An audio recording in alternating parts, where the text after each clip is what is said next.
इसे मैं फेंक देता हूँ बड़े भैया, आप जाइए। मुनीम जी, जो राम प्रसाद की बेटी की शादी के लिए जेवर देने के लिए कहा था, भिजवा दिया? जी हाँ मालिक। शहर में रहकर यही बदतमीजी और ओछी हरकतें सीखी आपने? अपने से बड़ों का लिहाज करना नहीं आता आपको? किससे कह रहे हो तुम? आपसे कह रहा हूँ। औरत पैदा हुई है तो औरत की तरह रहना सीखे। मीना, नकुल, तुम अंदर जाओ।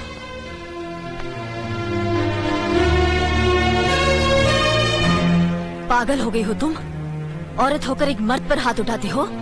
इतनी ऊंची घराने की बहू होकर ऐसी नीच हरकत, शर्म नहीं आई तुम्हें? कौन सा ऊंचा घराना? ये जहाँ सिर्फ एक आदमी राजा है और बाकी सब उसके गुलाम। मीना, चिल्लाइए मत। आप मेरी सास नहीं है। जिस तरह आप इस घर की बहू है, वैसे मैं भी हूँ। बहू हो तो बहू की मर्यादा में रहो। मर्यादा की रस्सी में तो आप जैसी जाहिल और गवार औरतें बनती हैं। मुझ जैसी पढ़ी लिखी मॉडर्न जमाने की लड़की नहीं। Uneducated idiots. Excuse me. I'm not an illiterate. I'm a graduate from the University of Allahabad. I am aware of the modernization of women, but I have not forgotten my culture, my customs, my traditions and my values. And most of all, I'll never ever forget that I'm an Indian woman. Modern जमाने की औरत भी औरत ही होती है। उसे भी मर्द ही ब्याह कर ले जाता है, मर्द को ब्याह कर वो नहीं ले जाती। जमाने ख्याल और लिबास बदल देते हैं, औरत की शरीर की बनावट नहीं। लोग तुम्हारे ख्याल की लड़कियों को लज्जत का सामान भले ही समझते हो, इज्जत के काबिल कोई नहीं समझता। इज्जत आज भी उन्हीं औरतों की होती है जिनकी आंखों में हया हो, लाज हो, शर्म हो। हम नहीं कहते कि तुम बंदिशों में रहो, लेकिन अपने दायरे की सीमा को मत भूलो। लड़की जब अपने माँ बाप के घर होती है, तब उसके कांधों पर अपने ही घर की इज्जत का बोझ होता है। लेकिन जब वो बहू बनकर ससुराल जाती है, तब उसके कांधों पर एक नहीं, 2 परिवारों की इज्जत का बोझ होता है। आज जिस तरह तुमने नकुल को तमाचा मारा है, अगर उसी तरह उसका भी हाथ उठ जाता तो तुम्हारी क्या इज्जत रह जाती? कभी सोचा तुमने? क्या बात है मीना?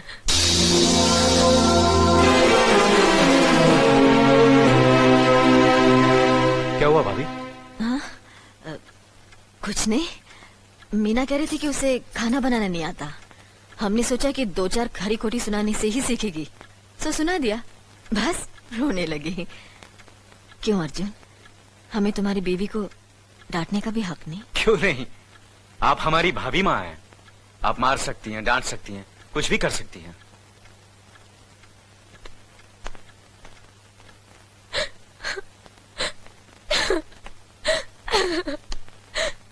मैंने भूल की जो मैं लोगों के बीच आ गई।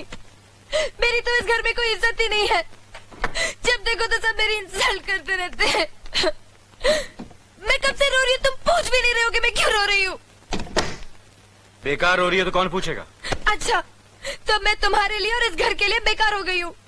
अरे बेकार तो तुम हो गए अपने परिवार के बीच में रहकर। मैं कब से बोले जा रही हूँ और तुम हो के सुन ही नहीं रहे हो। इंसान की चीख सुनकर लोग शुभ अशुभ का विचार करते हैं, लेकिन जब मेंढकी को जुकाम होता है, उसकी चीख की कोई परवाह नहीं करता। ये मत भूलो कि जब मेंढकी चिल्लाती है तो आंधी और तूफान आते हैं। आंधी और तूफान आएंगे तो उसका नतीजा तुम्हें ही भुगतना पड़ेगा। तो फिर ठीक है, अब मैं तुम्हारे साथ तब भी रहूंगी जब तुम मेरे साथ मेरे डैडी के घर रहोगे।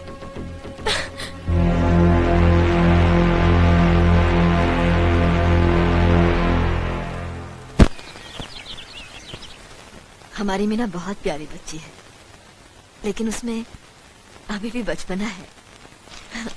हमारे तौर तरीकों को नहीं जानती है ना, लेकिन आस्ता आस्ता हम उसे सब सिखा देंगे।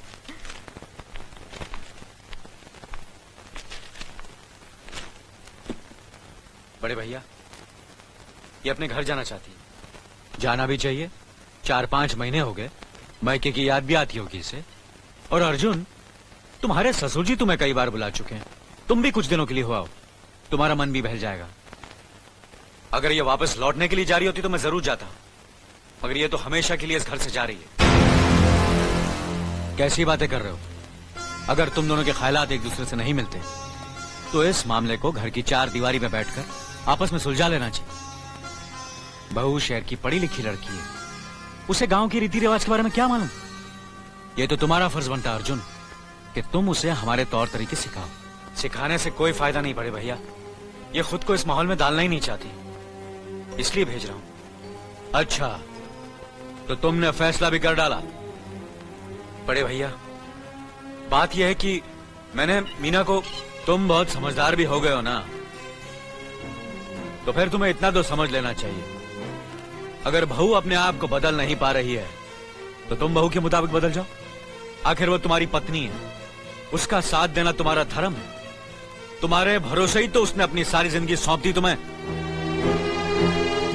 अर्जुन, मेरे दर्द पर तुम तड़प उठोगे, तुम्हें तकलीफ होगी तो मैं रो दूंगा, क्योंकि हम दोनों एक ही मां की संतान हैं। खून का रिश्ता है हमारा, मगर पत्नी का नाता उससे कहीं ज्यादा गहरा होता है, क्योंकि वो पराये घर से आकर अपनों से कहीं ज्यादा अपनी हो जाती है, परछाई बन जाती है हमारी। पति शरीर है तो पत्नी उसकी आत्मा है। पत्नी ही पति के जीवन को सही अर्थ देती है, उसे कामयाब बनाती। पत्नी के बगैर पति बेजान और बेमाने हो जाते हैं। अगर आज तुम अपनी पत्नी को हमेशा के लिए उसके मैके छोड़ाओगे तो यह गांव, यह समाज क्या कहेगा हमारे बारे में? जरा सोचो अर्जुन, न्याय के सिंहासन पर बैठकर जो लोगों के अच्छे बुरे का फैसला करता है, अगर उसी के घर में नाइंसाफी होगी तो लोग हंसेंगे हम पर, किसी को मुंह दिखाने के काबिल नहीं रहेंगे हम। बड़े भैया, मुझसे भूल हो गई, मुझे माफ कर दीजिए। मुनीम जी। जी मालिक। जायदाद के दस्तावेज लाइए। जी अभी लाया। बहू, पति ही पत्नी की असली शक्ति होती है। हमारे पुरखों ने कुल धर्म पत्नी के बारे में कहा है, जो पति के काम में उसकी मददगार हो, उसे अच्छी सलाह दे, जो दासी की तरह उसकी सेवा करे, मां की तरह उसे खिलाए पिलाए, लक्ष्मी का रूप हो और धरती की तरह उसमें सहन शक्ति हो, वही आदर्श पत्नी होती है। औरत की सोच मर्द का मुकद्दर बनाती है। वो जब बनाने पर आती है तो कुटिया को महल कर देती है, और जब बिगाड़ने पर उतरती है तो महल को मिट्टी का ढेर बना देती है। मालिक, ये जायदाद के दस्तावेज है। हमारी जमीन जायदाद कहां कहां है और कितनी है, उसका हिसाब किताब ना बाबूजी को मालूम था, ना हम तीनों भाइयों को मालूम है। बहू, तुम पढ़ी लिखी हो, आज से इसका हिसाब किताब तुम देखोगी। लक्ष्मी जी। अपनी चाबियों का गुच्छा और ये कागजात बहू को दे दो।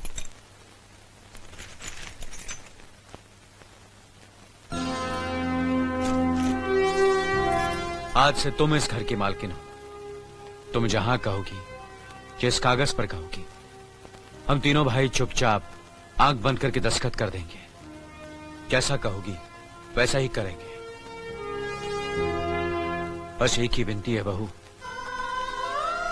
हम तीनों भाइयों को अलग करने का ख्याल अपने मन में कभी आने मत देना।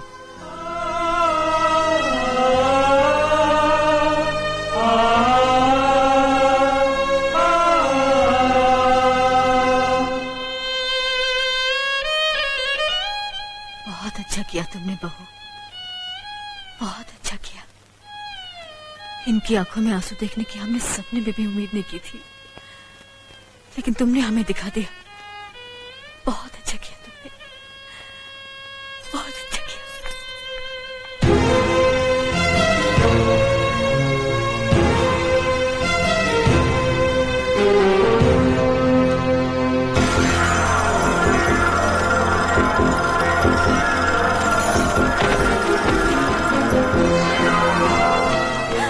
मीना, मीना, क्या हुआ बहू? मीना, मुनि जी जल्दी से डॉक्टर को बुलाइए।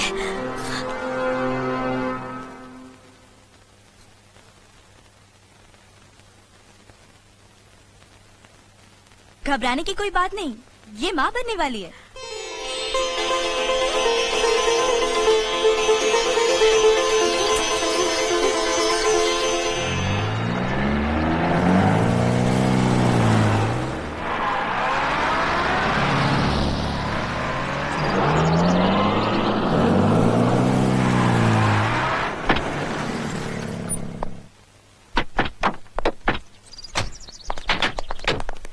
आप लोग यहीं ठहरिए, मैं ठाकुर साहब से मिलकर आता हूँ।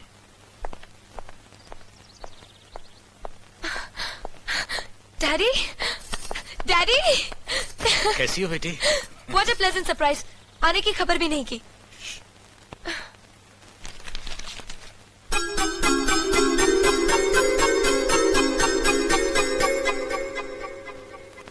ठाकुर साहब, पाए लागू। समधी जी, आप अचानक यहाँ कैसे? तशरीफ रखिए, बैठिए ना। आपके बराबर बैठने की मैंने कभी गुस्ताखी नहीं की, तो आज कैसे करूंगा? बहुत दिनों बाद हम लोग मिल रहे हैं। कहिए, आपका कारोबार कैसे चल रहा है? आपकी कृपा और आशीर्वाद से ठीक ही चल रहा है। दिल्ली में इंडस्ट्रीज मिनिस्टर के साथ कब की अपॉइंटमेंट ली है? कल सुबह 11 बजे सर। इनकम टैक्स केस का वकील ने कहा है कि 15 तारीख की हियरिंग में मामला क्लियर हो जाएगा। आज एक्सपोर्ट का माल जापान के लिए जहाज से रवाना हो जाएगा ना? जी हाँ सर। नमस्ते ठाकुर साहब। नमस्ते नमस्ते नमस्ते। अरे दीनानाथ जी, आप लोगों ने यहाँ आने की तकलीफ क्यों की? मैं आपकी संस्था के लिए गवर्नर साहब से बात कर चुका हूँ, आपका काम हो जाएगा। धन्यवाद, बहुत बहुत। अरे गोपीनाथ जी, होम मिनिस्टर ने वादा किया कि आपके भाई का ट्रांसफर जल्दी ही हो जाएगा। Thank you sir. Daddy, good morning daddy. Good morning my child. आप कहीं जा रहे हैं क्या? हाँ बेटी, एक जरूरी काम से दिल्ली जा रहा हूँ। अपना ख्याल रखना। ओके। Okay, bye. पास में ही फैक्ट्री के लिए जमीन देखने आया था, सोचा आपके दर्शन करता चलूं। अब इजाजत दीजिए। इतनी जल्दी कैसे जा सकते हैं आप? भोजन तो करते चाहिए। माफ कीजिए, आप तो जानते ही हैं, बाप बेटी के घर का खाना तो क्या, पानी भी नहीं पी सकता। शहर में रहकर भी अभी भी आप इन बातों को मानते हैं? शहर में रहूं या गांव में, मैं अपनी परंपरा और संस्कार कैसे भूल सकता हूं? आखिर मैंने इसी मिट्टी में जन्म लिया है। अच्छा, चलता हूं। अजी, कम से कम बेटी से मिलकर उसकी कुशलता तो पूछ लीजिए। ये क्या कह रहे हैं आप? मैं इतना ऊंचा नहीं हूं कि अपनी बेटी की कुशलता पूछकर आपका अपमान करूं। ठाकुर साहब, ये तो मेरी बेटी का सौभाग्य है कि वो इस मंदिर जैसे पवित्र घर में बहू बनकर आई, और फिर आपकी छत्र छाया में तो वो कुशल हो गई। राम राम। राम राम। बेटे, जिस तरह तुम मैके में चहकाती रही हो ना, वैसे ही अपनी ससुराल को भी महकाती रहना। जी।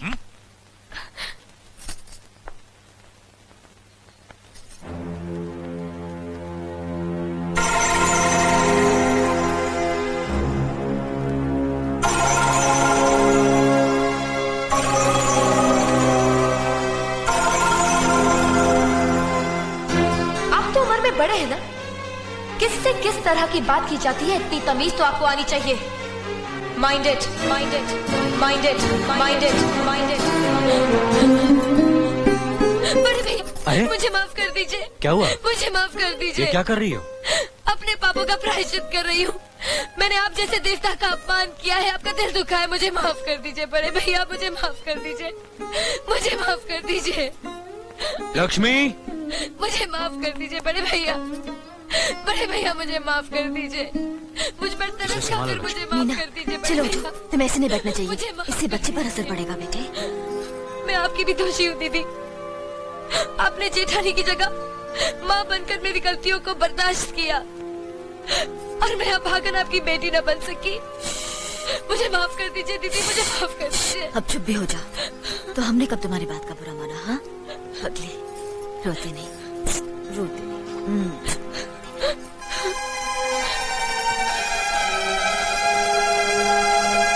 ओम कर्पूरगौरम करुणावतारम संसार सारम भुजगेंद्रहारम सदा वसंतम। प्रभु, मैंने देवता जैसे परिवार के साथ हमेशा इंसानों जैसे झगड़े किए हैं, नफरत पैदा की है। मुझे सुनती दो ताकि मैं सबके दिलों में अपने लिए प्यार पैदा कर सकूं, अपने घर की मान मर्यादा और खुशहाली को सदा के लिए एक अटूट धागे में बांध दूं।